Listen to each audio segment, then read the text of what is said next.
Okay, this is the part two of S3 bucket. So S3 bucket which we created last time and Exa Infotech.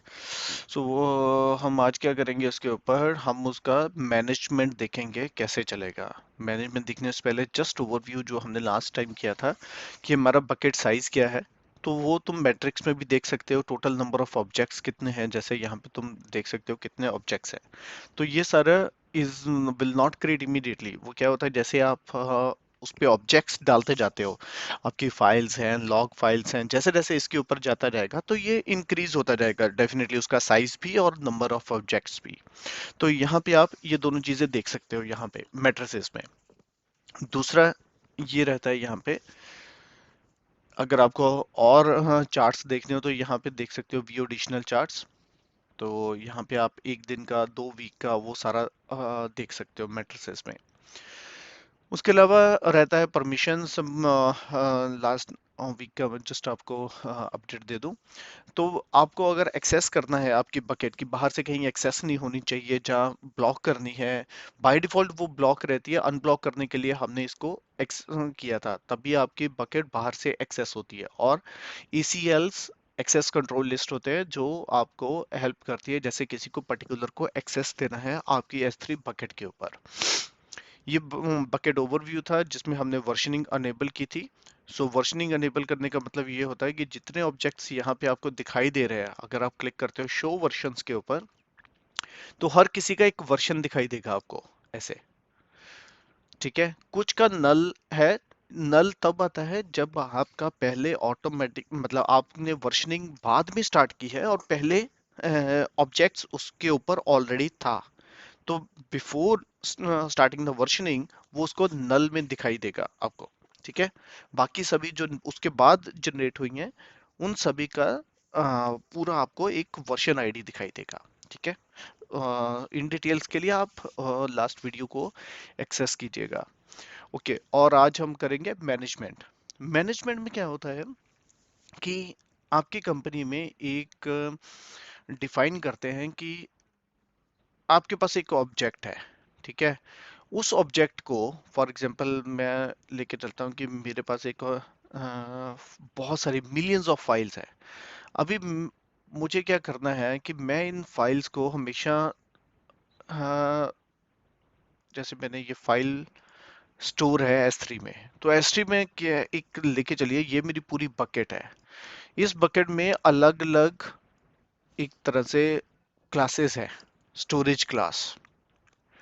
कोई जो object इसमें है उसकी cost ज्यादा है, जो इसमें है उसकी कॉस्ट कम है, लाइक दैट। तो मेरा जो ऑब्जेक्ट इस स्टोरेज में आएगा, ठीक है, मान लो यहाँ पे आया, ये मेरी सबसे नॉर्मल जो स्टोरेज क्लास है वो है। ठीक है, मैं इसका कलर चेंज करता हूँ, सॉरी।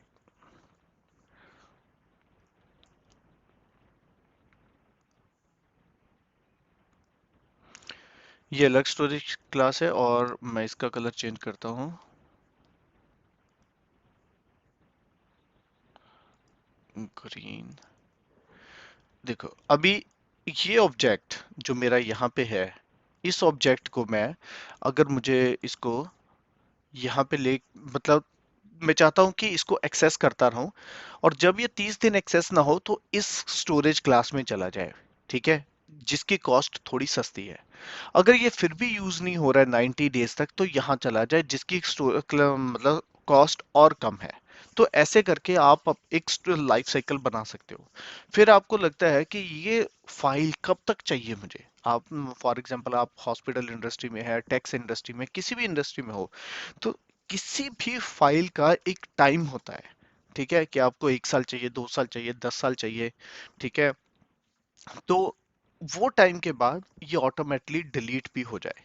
तो that is the complete life cycle management, कि 1 महीने में यहाँ रहे, 6 महीने यहाँ रहे, 1 साल तक यहाँ रहे, फिर आगे चला जाए और फिर डिलीट हो जाए। तो this is called the life cycle management. तो हम इसी पे क्लिक करते हैं, लेट मी, अभी ये मैनेजमेंट है माय लाइफ साइकिल मैनेजमेंट।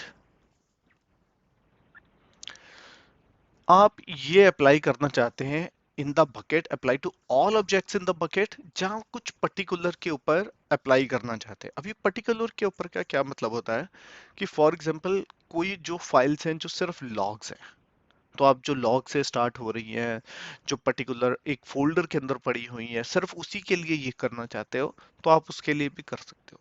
अगर आप पूरी बकेट के लिए करना चाहते हो तो आप पूरी बकेट के लिए कर सकते हो। अभी क्या है, move current version of objects between storage classes. जो भी उसका करंट वर्जन है ऑफ द ऑब्जेक्ट, उसको दूसरी स्टोरेज क्लास में भेज दो। लेकिन कब? जैसे यहाँ पे ये डिफरेंट स्टोरेज क्लासेस है। Standard infrequent access, infrequent access मतलब मुझे पता है जो मेरी फाइल 30 दिन यूज नहीं होती, आफ्टर 30 डेज जब वो क्रिएट हो जाती है तो उसको इनफ्रीक्वेंट में भेज दो। फिर उसको भेज दो तुम ग्लेशियर इंस्टेंट रिट्रीवल में। कितने दिनों के बाद? 90 डेज के बाद।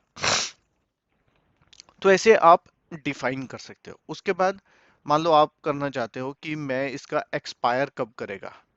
ठीक है, expire current version of the objects, the version enable buckets S3 add delete marker. ठीक है, तो ये क्या करेगा, जैसे ही वो टाइम पूरा होगा तो उसमें डिलीट मार्कर ऐड कर देगा। The current version of the objects is retained as a non current version, तो वो उसमें पड़ा रहेगा as a non current version. तो आप फॉर एग्जांपल यहाँ पे डाल दिया है कि वो एक्सपायर कर जाए 10 ईयर्स में, तो आपने 10 साल वहां दे दिए। परमानेंटली डिलीट आप कब करते हो? ठीक है, जो भी मतलब आपको परमानेंटली डिलीट करना है non current version of objects, तो वो भी आप दे सकते हो। ठीक है, कि मुझे परमानेंटली डिलीट करो, फॉर एग्जांपल 15 ईयर्स या 10 ईयर्स, कुछ भी आपने देना हो तो आप यहाँ पे दे सकते हो। This is called the life cycle management. ठीक है, तो आप उसको रूल को क्रिएट कर दीजिए, तो ये रूल आपके ऑब्जेक्ट्स पे क्रिएट हो गया। मान लो आपको चाहिए कि इस रूल में कुछ चेंज करना है तो आप लेटर ऑन चेंज भी कर सकते हो। इसको डिसेबल करना है, आप इस रूल को डिसेबल भी करके रख सकते हो। ठीक है, क्योंकि आपको नहीं पता लगेगा कि हर रोज कितनी फाइल्स बन रही है, एक दो 10 हो तो आप यू कैन मैनेज, बट अगर मिलियंस ऑफ फाइल्स हो, थाउजेंड्स ऑफ फाइल्स हो, तो आप हर रोज नहीं देख सकते हैं ना कि मुझे किस फाइल को मूव करना है, किस फाइल को नहीं मूव करना है। ओके,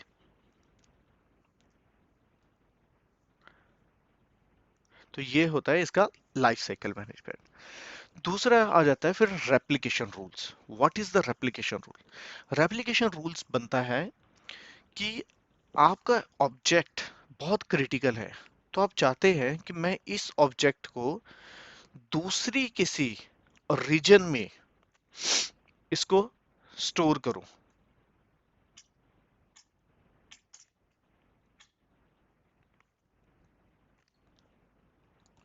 तो ये जो भी ऑब्जेक्ट यहाँ बने, ठीक है, यहाँ पे एक बने, दो बने, सॉरी,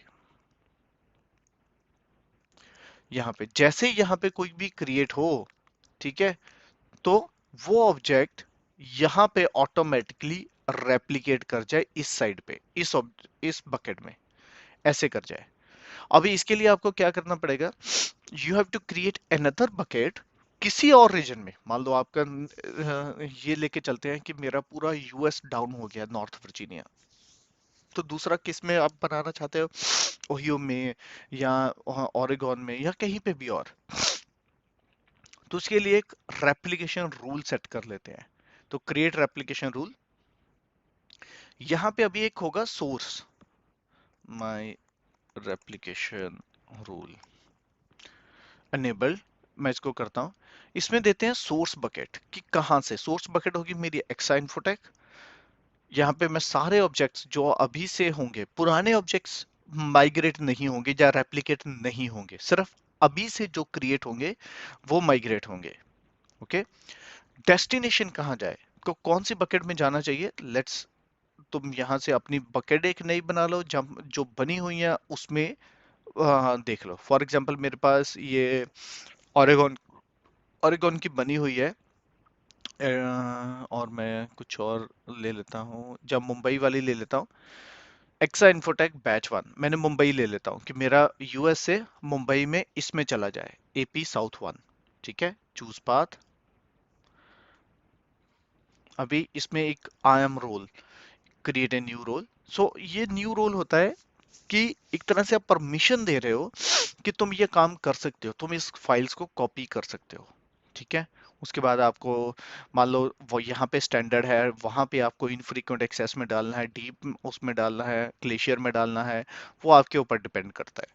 मैं इसको अभी स्टैंडर्ड ही रख रहा हूँ कि जिस स्टोरेज क्लास में वो सोर्स में हो, उसी स्टोरेज क्लास में वो वहां पे रहे।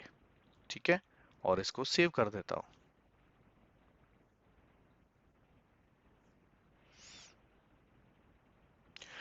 अभी मैं इसके सोर्स बकेट पे, तो मैं ऑलरेडी हूँ एक्सा इन्फोटेक, तो मैं इस पे क्लिक करता हूँ। तो ये मेरी सारी फाइल्स हैं अभी की, तो इसको कुछ नहीं होगा। मैं दूसरी फाइल्स ओपन करता हूँ, एक न्यू टैब पे ओपन कर लेता हूँ। तो मेरी जिस पे हमने डेस्टिनेशन रखा है वो है ये एक्सा इन्फोटेक बैच 1, ये मेरी डेस्टिनेशन है। तो इसकी ये सारी फाइल्स को मैं डिलीट कर देता हूँ पहले, ताकि कोई कंफ्यूजन ना रहे। Let me try.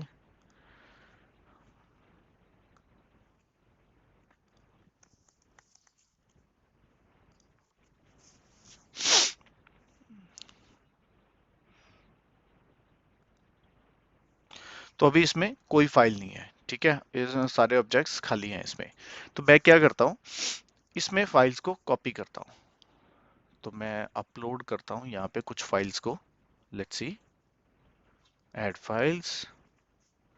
तो मैं ये 3 फाइलें कर लेता हूँ, health check, index, version 1 version 2, 4 files copy करता हूँ।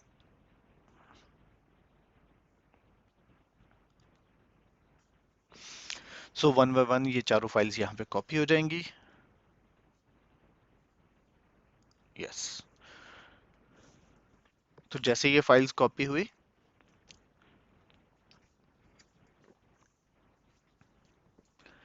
अभी हम दूसरी बकेट में जाते हैं जहां पे मैंने रेप्लिकेशन रूल बना रखा है। यहाँ रिफ्रेश करता हूँ, तो यहाँ पे फाइल आई या नहीं आई, लेट्स चेक। अभी नहीं आई। पहले यहाँ पे एक बार चेक कर लो कि डेट के हिसाब से 21 दिसंबर की आप देख सकते हो, 2 यहाँ पे है, 2 यहाँ पे आपको दिखाई देंगी। ठीक है, ये सारी आज की है, 21 दिसंबर।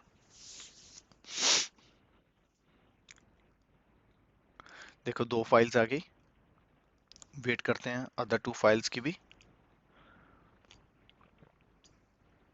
देखो वो चारों फाइल्स यहाँ रेप्लिकेट होगी, तो डेफिनेटली कॉस्ट भी बढ़ेगी, लेकिन आपके पास रिडंडेंसी दूसरी लोकेशन पे भी रहेगी। सो नाउ आपके पास मुंबई में भी सेम फाइल्स है, और आपके पास वहां पे भी हैं यूएस में। इसके कई और, it's not only the backup, इसके कई और यूज केसेस भी हो सकते हैं। फॉर एग्जांपल लेके चलो, आपकी कुछ कंपनी है जिन्होंने रिसेंटली वहां पे स्टार्ट किया वर्क अपना यूएस में, अभी इंडिया में भी कर रहे हैं।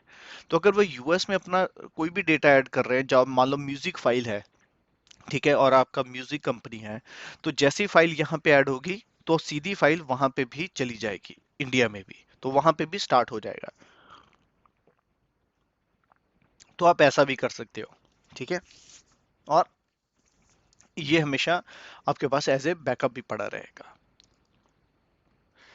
तीसरा होता है इसमें इन्वेंट्री कॉन्फ़िगरेशन। अभी होता क्या है कि आपके पास फॉर एग्जांपल इन्वेंट्री आपको चेक करनी है एट एनी टाइम, कि मुझे कि कितनी फाइल्स है अभी, कौन सी लोकेशन, मतलब क्या उसका स्टोरेज क्लास है, क्या है।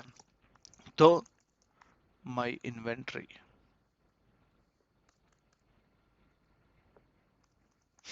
तो माय इन्वेंट्री डाल दिया। वो चेक करेगा कहाँ पे है object version, current version only, current version को वो चेक करेगा। और आप चाहते हो कि सारे वर्जन को उसमें डाले इन्वेंट्री में, तब भी वो हो सकता है। कहाँ पे वो रिपोर्ट को डालेगा, ठीक है, दिस अकाउंट और डिफरेंट अकाउंट डेस्टिनेशन। तो यहाँ पे आप बकेट का नाम देते हो जहां पे वो स्टोर करे। फॉर एग्जांपल मैं अपने ही बकेट का नाम दे देता हूँ कि वो इसी के अंदर सारा डेटा स्टोर कर दे। ठीक है, चूज पाथ।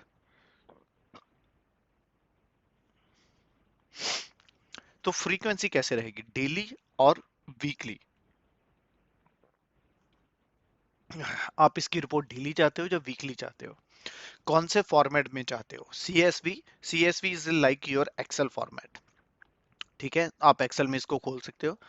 अगर आपके ऑब्जेक्ट्स बहुत ज्यादा है, for example you want to use in big data, okay, वहां पे चेक करना है, तो then you need the this one, Apache ORC or Apache Parquet. So these are the two which you need.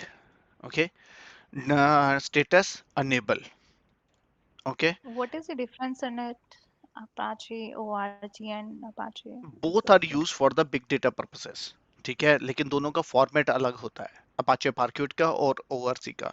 जैसे file, आपकी ORC file मतलब millions of data है, अभी आपको चेक करना है कि एक पर्टिकुलर क्या बोलते हैं, फॉर एग्जांपल वॉलमार्ट स्टोर्स हैं, अभी वॉलमार्ट में आपको चेक करना है कि किस लोकेशन पे सैमसंग का S10 मोबाइल आज बिका और कितने बिके।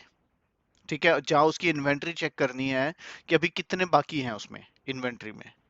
ठीक है, उन सच कंडीशंस में Excel is not the right way to do that, जैसे वॉलमार्ट के केस में, क्योंकि उनके एक एक स्टोर में मिलियंस आइटम्स हैं।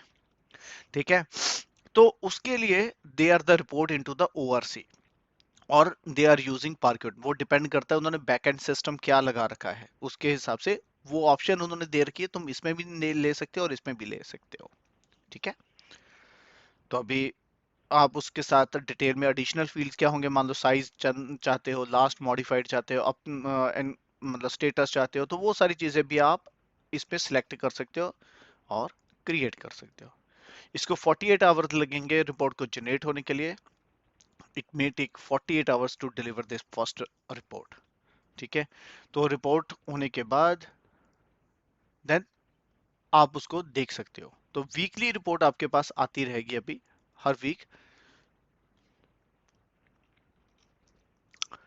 देखता हूँ अगर मेरे पास स्पेसिमेन कॉपी है एक।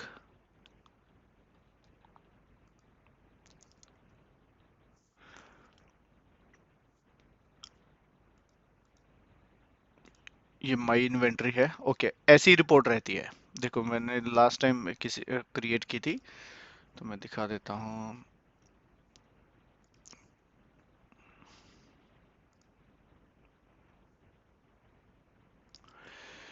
ऐसे माई इन्वेंटरी का एक फाइल बनेगी, तो इसमें ये जैसे दो उस दिन की ये बन गई, CSV, क्लिक ओवर हियर।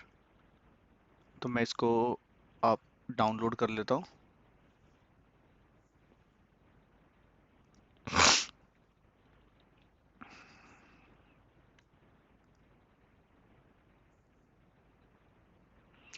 तो डाउनलोड हो गई।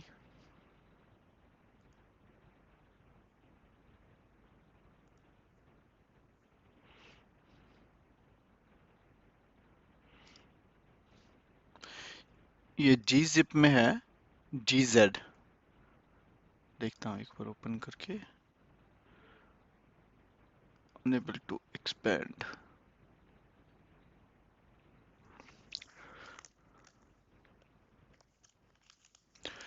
एक मिनट में इसमें ट्राई करता हूँ CLI में।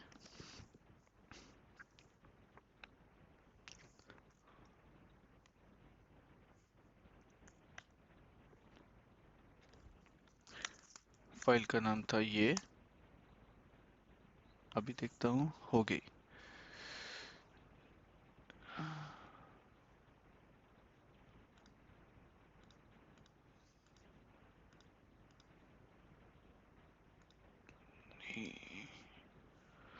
यस, अभी वो CSV फाइल बन गई।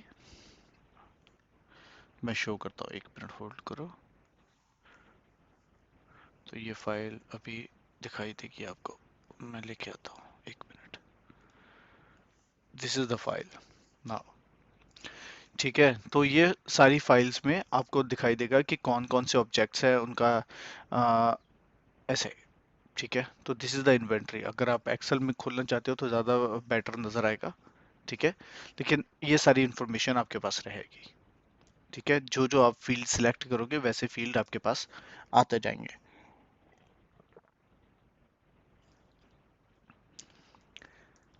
तो ये दूसरी रिपोर्ट थी।